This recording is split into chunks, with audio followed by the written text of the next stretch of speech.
So your game against Florida Tech last week, it just seemed like it was a game of career highs, school highs, team highs. So just everything that's really gelling for you guys on offense and defense. Kind of talk to us about that. Yeah, very proud of how we played in the first half. First quarter right there, I thought Florida Tech did a great job offensively scheming up. Some very difficult plays for us defensively, but we made some adjustments right there, and they started coming up with a few stops right there in the second quarter that led over into the second half, and then. Offensively, right there, that first half, pretty much everything was working for us. But, very excited about how the guys are just really not panicked. They're locked into one play at a time, and we understand that there's going to be some games we might win 55-50, and there might be some games we win 3-0. But most important thing is nobody's panicking on the sidelines, and they're taking coaching very well, and they're excited to get out there and compete. And then Brian Sons, he just had himself a night. Yeah. Was it something that was set up for him perfectly that night, or what led to this breakout? Yeah, it just played itself out. I mean, he did a great job of reading some of their coverages and making some adjustments on his routes.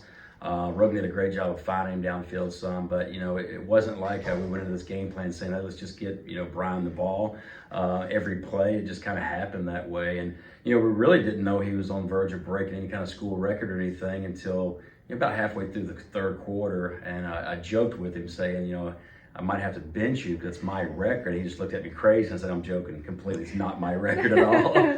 But no, just a special night for him and Rogan. They're on the same page, and it's good to see them execute at such a high level. And then you're getting ready for this road game.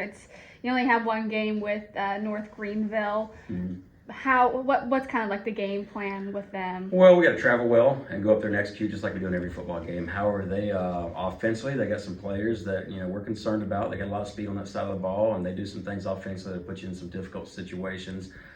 Defensively, they got one of the best defensive linemen in the country. He leads the conference. He's top. I think he's 7th in the country. He's getting about 7 tackles for a loss a game. He's got 8 sacks. I mean, the list goes on and on and on. So. We'll have to do a good job up front protecting the quarterbacks and also utilizing the run game to keep them off balance. So, Coach, we're a little more than halfway through the regular season. I just want to talk about how comfortable you are, how comfortable the guys are.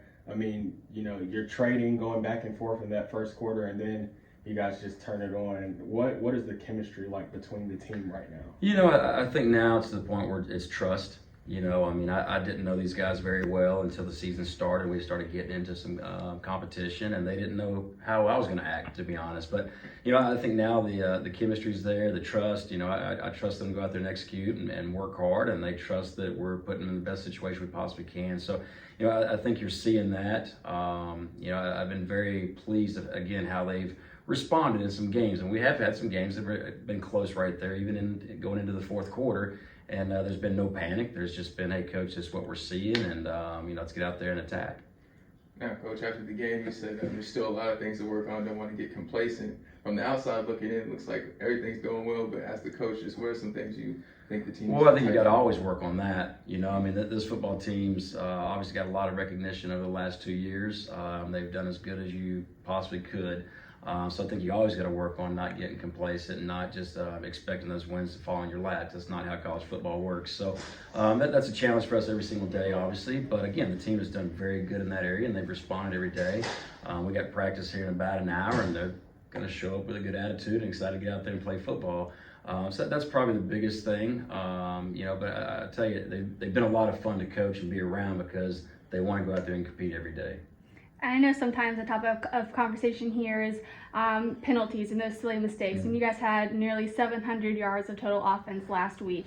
Do you feel now at this point you kind of have that trust where the players know where to be and they're not beating themselves in these games? I'm never happy about penalties. There's some penalties we still could have cleaned up from Saturday's game. But, I think every coach after a game says, boy, if we wouldn't have had a false start there, if we would have done this better. There's always room for improvement. I don't think there's no such thing as a perfect football game. So, of course, I think a few weeks ago we only had 2, and that was perfect. I'll take that every week.